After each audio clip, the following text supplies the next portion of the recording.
எல்லாத்தையும் பண்ணி எடுத்தாச்சுங்க. ராகி அடைய எவ்வளோ சூப்பராக இருக்குது பாருங்க. சூப்பராக கிடச்சிருக்கு நமக்கு. அப்புறமா தேங்காய் சட்னி வச்சுருக்கேன். காரம் கம்மியாக போட்டு வச்சுருக்கேன். நம்ம இதில் காரம் போட்டுக்கனால காரம் கம்மியாக போட்டு வச்சுருக்கேன். சூப்பரான பிரேக்ஃபாஸ்ட், சூப்பரான அடையும் தேங்காய் சட்னியும். வாங்க எல்லோரும் சாப்பிட்றதுக்கு, அடை சாப்பிட்றதுக்கு. ராகி அடைங்க. ஹை ஃப்ரெண்ட்ஸ், எல்லோரும் எப்படி இருக்கீங்க? நல்லா இருக்கீங்களா? அன்னைக்கு சூப்பராகிட்டு காலைல பிரேக்ஃபாஸ்ட் பார்க்க போகிறாங்க. பிரேக்ஃபாஸ்ட்டுக்கு ராகி அடை டிஃப்ரெண்ட்டாக இன்றைக்கி மசாலா அரைச்சி போட்டு பண்ண போகிறேன். இதுக்கு சைட் டிஷ் எதுவுமே தேவையில்லைங்க. நம்ம அப்படியே சாப்பிடலாம். அந்தளவுக்கு மசாலா சேர்த்து பண்ண போகிறேன். தேவைன்னா நீங்கள் தேங்காய் சட்னி வச்சு சாப்பிடலாம். சிலவங்களுக்கு வந்து சும்மா சாப்பிட்டா பிடிக்காது. ஏதாவது சட்னி ஏதாவது தேவைப்பட்டுச்சுன்னா நீங்கள் தேங்காய் சட்னி காரம் கம்மியாக போட்டு வச்சுக்கோங்க. நம்ம இதில் காரம்லாம் சேர்த்து ஒரு மசாலா அரைச்சி நம்ம பண்ண போகிறோம். டிஃப்ரெண்ட்டான முறையில் சூப்பராக இருக்கும் டேஸ்ட்டு. ட்ரை பண்ணி பாருங்கள். வீடியோ வந்து ஸ்கிப் பண்ணாமல் பாருங்கள். வீடியோ பிடிச்சிருந்தா லைக் பண்ணுங்கள், ஷேர் பண்ணுங்கள், கமெண்ட் பண்ணுங்கள். முதல் முறையாக பார்க்காத இருந்தால் சப்ஸ்கிரைப் பண்ணி வைங்க. அப்போ தான் நாங்கள் போடுற வீடியோலாம் ஒன்றைக்கு அப்டேட் ஆகும். வாங்க காலைல பிரேக்ஃபாஸ்ட் எப்படி பண்ணுறதுன்னு பார்க்கலாம். ராகி அடை பண்ணதுக்கு ஒரு மிக்ஸி ஜார் எடுத்துக்கோங்க. இதில் வந்து தேவையான பொருளை ஆட் பண்ணிக்கிடலாங்க. 1/2 ஸ்பூன் ஜீரகம். நான் கொஞ்சமாக தான் மாவு எடுத்துருக்கேன். அதுக்கு தந்தோடி எடுத்துருக்கேன். நீங்கள் மாவு எடுக்கிறதுக்கு தந்தோடி எடுத்துக்கோங்க. 1/2 ஸ்பூன் மிளகுங்க. அப்புறமேட்டு ஒரு 2-3 துண்டு இஞ்சி எடுத்துக்கோங்க. ஒரு 4 பச்சை மிளகாங்க. ஒரு 4 பச்சை மிளகாய். அப்புறமா ஒரு 3 காஞ்ச மிளகாய். இதெல்லாம் குறப்பாக திரித்து எடுத்துக்கணுங்க. இந்த மசாலா அரைச்சி போட்டு பண்ணிங்கன்னா டேஸ்ட் அட்டகாசமாக இருக்கும். ட்ரை பண்ணி பாருங்கள். இதை அரைச்சி எடுத்துக்கலாம். கொஞ்சம் குறப்பாக அரைச்சா போதும்.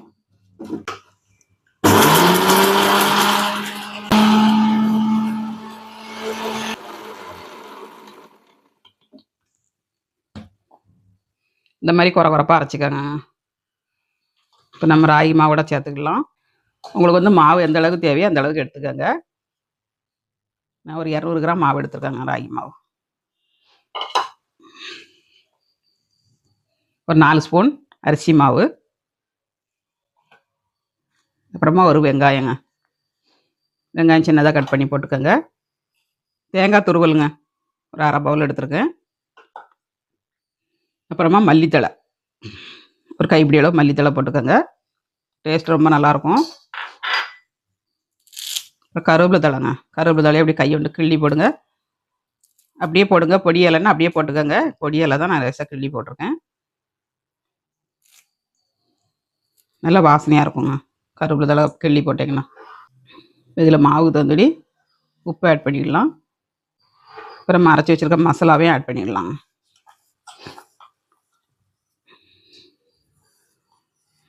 மசாலாவை நல்ல வாசனையாக இருக்குங்க.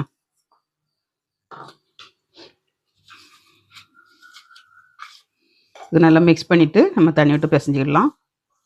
நம்ம ராகி அடைக்கெலாம் எப்படி பிசைவோமோ அதே மாதிரி பிசைஞ்சிக்கணும். முருங்கைக்கீரை இருந்ததுன்னா முருங்கைக்கீரை போட்டுக்கோங்க.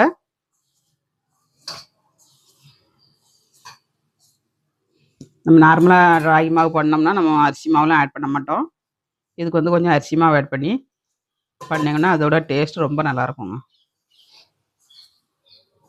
நான் எடுத்துருக்க அளவு வந்து 3 பேர் சாப்பிடலாம். உங்களுக்கு 3 பேர் 4 பேர் சாப்பிட்லாங்க. அந்த அளவுக்கு எடுத்துருக்கேன். உங்களுக்கு எந்த அளவுக்கு தேவையோ அதுக்கு தகுந்தபடி எடுத்துக்கோங்க.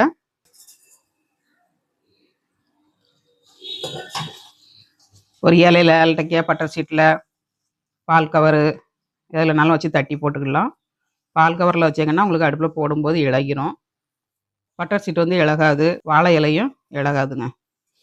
அதனால் பால் கவரில் போட்டு தட்டினீங்கன்னா கையில் எடுத்து போடுங்க. அப்படியே டைரெக்டாக கல்லில் தட்டிடாதீங்க.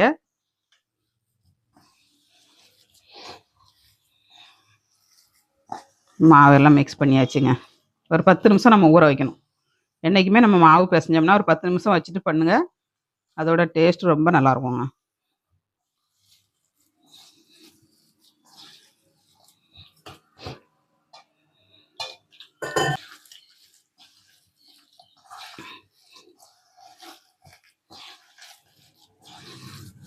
கரெக்டான அளவுக்கு பிசைஞ்சு எடுத்தாச்சு. தேவையான பொருட்களும் ஆட் பண்ணியாச்சு. ஒரு 10 நிமிஷம் ரெஸ்ட் கொடுத்துட்டு நம்ம அப்புறமாட்டு போட்டு விடலாங்க. மூடி வச்சுக்கலாம். ஓரத்தில் இருக்கட்டும். 10 நிமிஷம் ஆயிடுச்சு. ராகி அடை தட்டி எடுத்துக்கலாம். இந்த மாதிரி ஒரு வாழை இலை எடுத்துக்கோங்க. வாழை இலை இல்லைன்னா பட்டர் சீட்டு எடுத்துக்கோங்க. இதில் கொஞ்சமாக எண்ணெய் ஆட் பண்ணிக்கலாம். கொஞ்சமாக எண்ணெய் ஆட் பண்ணிவிட்டு ஃபேஸை அப்படி தொடச்சி விட்டுறணுங்க. எல்லா இடம் படுற மாதிரி தடவிக்கங்க. இந்த மாதிரி தடவிட்டு நம்ம மாவை உருட்டி போட்டுக்கணுங்க. எந்த சைஸுக்கு அடை தேவையோ அந்த சைஸுக்கு எடுத்துக்கோங்க. எடுத்துகிட்டு இந்த மாதிரி உருட்டிடணுங்க. நல்ல ரவுண்ட் ஷேப்பில் உருட்டிட்டு நம்ம இலையில வச்சு இப்படி தட்டிடணுங்க. நல்லா நைஸாக தட்டிக்கங்க.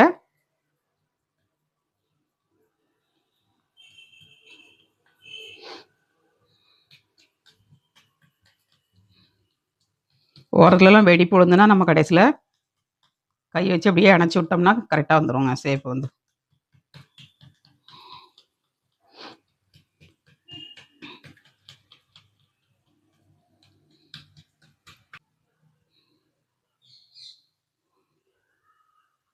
இந்த மாதிரி இப்படி ஓரத்தில் கையை உண்டு ரேஸாக விட்டிங்கன்னா நல்ல ரவுண்ட் ஷேப்பில் கிடச்சிரும். தட்டியாச்சுங்க. இப்போ கல்லை ஹீட் பண்ணி நம்ம கட்டில் போட்டு எடுத்துக்கலாம். இப்போ அடுப்பை ஆன் பண்ணிடலாம். ஒரு தோசை தவா அடுப்பில் வச்சாச்சு. அடுப்பை ஆன் பண்ணிவிட்டு நம்ம ரொட்டியை போட்டுக்கலாங்க. கொஞ்சம் எண்ணெய் ஆட் பண்ணிக்கோங்க. அப்படின்னா கல்லில் ஒட்டாமல் வருங்க. இந்த மாதிரி தடவி விட்டுக்கோங்க.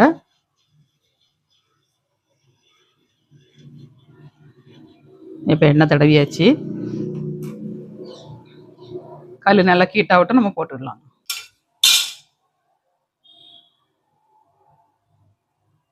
இப்போ கொஞ்சம் ஹீட் ஆகணும். நம்ம அப்படியே இலையை எடுத்து கையில் அப்படியே உள்ளங்கையில் வச்சுக்கணுங்க. வச்சுட்டு நம்ம அப்படியே சாப்பிட்டு போட்டுடணும். போட்டேன்னா நல்லா பிடிச்சிக்கிடும் உங்களுக்கு. ஹீட் ஆயிடுச்சு, போட்டுக்கலாம். அவ்வளோதாங்க.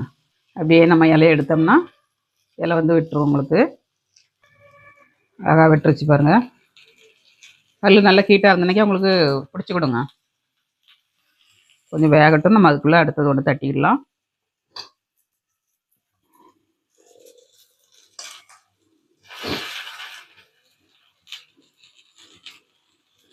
தட்டுறது ரொம்ப ஈஸியாக அடுப்பில் போட்டுகிட்டே நம்ம அப்படியே தட்டி தட்டி கொடுத்துடலாம். தட்டி வச்சு தான் போடணும் இல்லை, ஆனால் தட்டி வச்சு போடவும் முடியாதுங்க. தட்டின உடனே நம்ம போடணும். ஏன்னா எடுக்க முடியாது, இலையிலேருந்து பிஞ்சிட்டு போயிடும். அதனால் இந்த மாதிரி ஒன்று போட்டு வேகிறதுக்குள்ளே ஒன்று தட்டிடுங்க. தட்டியாச்சுங்க. திருப்பி போட்டுக்கலாம். இந்த மசாலாவோட வாசனை நல்லா அடிக்குங்க. சூப்பராக இருக்குது மனம் வந்து.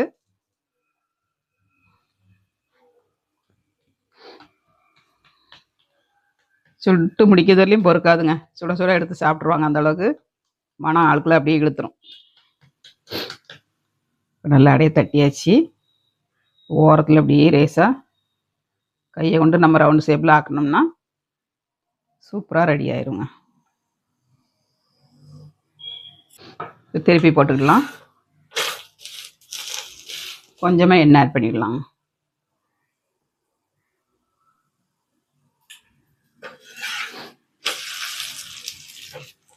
சூப்பரான அடை ரெடி. யாருக்கெல்லாம் அந்த அடை பிடிச்சிருக்குன்னு கமெண்ட்ஸ் பண்ணுங்கள். நீங்களும் உங்கள் வீட்டில் செஞ்சு சாப்பிட்டு பார்த்துட்டு எப்படி வந்துச்சுங்கிறத கமெண்ட்ஸ் பண்ணுங்கங்க. ராகியில் வந்து நிறைய வெரைட்டி பண்ணலாம். களி கிண்டலாம், பணியாரம் சுடலாம், தோசை சுடலாம், இடியாப்பம் பண்ணலாம், களி கிண்டலாம், கூழு கிண்டலாம். நிறைய வெரைட்டியாக பண்ணலாங்க. ஆனால் ராகி வந்து சூடு, மூலவேதி இருக்கிறவங்க அடிக்கடி சாப்பிடாதீங்க, ஒத்துக்கொள்ளாது. பார்த்து எடுத்துக்கோங்க.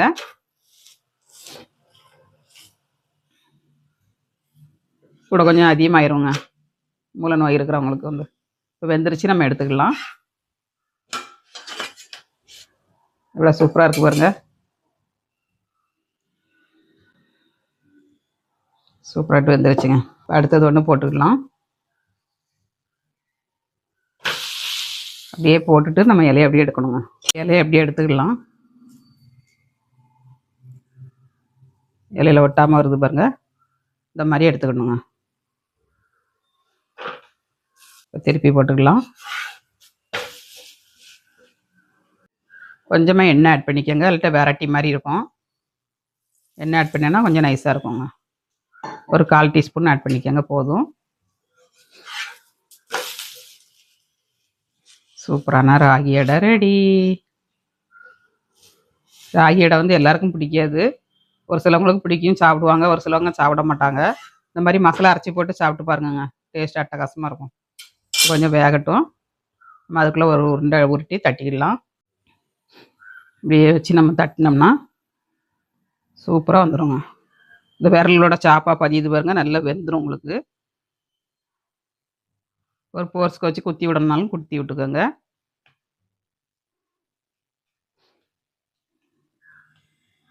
அவ்வளோதாங்க, சூப்பராட்டு தட்டியாச்சு. ரொம்ப ஈஸி. காலையில் பிரேக்ஃபாஸ்ட் பண்ணுறதுக்கு இந்த மாதிரி ஓரத்தில் வந்து ரேஸாக ரவுண்ட் ஷேப்பில் வேணுன்னா அப்படியே வெடிப்பு இல்லாமல் தட்டி கொடுத்துக்கோங்க. வெடிப்பு கூட இல்லை, இருந்தாலும் ரேஸாக அப்படி தட்டி கொடுத்தேன்னா நல்ல ரவுண்டு ஷேப்பு கிடைக்குங்க. ரெடி ஆயிடுச்சு. அடுப்பில் கிடக்குதை திருப்பி போட்டுக்கலாம். வெந்துருச்சுங்க, எடுத்துக்கலாம்.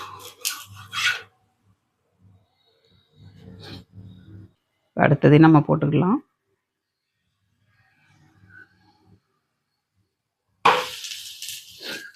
அப்படியே வாழை இலையை ஓரத்தில் கையை கொடுத்து எடுத்துடணுங்க. இப்படியே எடுத்துருங்க, சூப்பராக வந்துடுங்க. கொஞ்சமாக எண்ணெய் ஊற்றிடலாம்.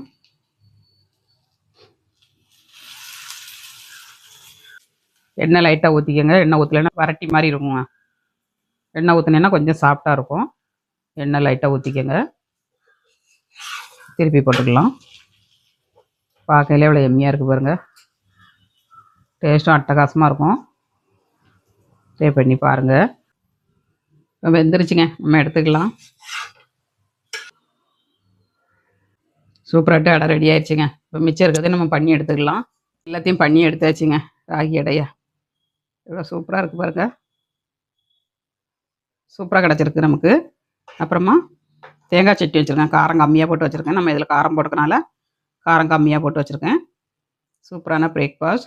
பிளேட்டில் சேவ் பண்ணிடலாம். சூப்பரான அடைங்க.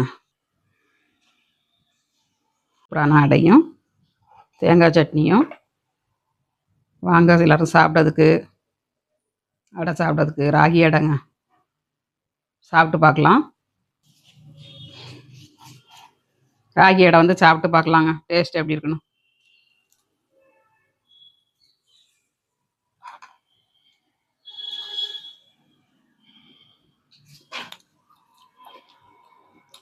சூப்பராக இருக்குங்க.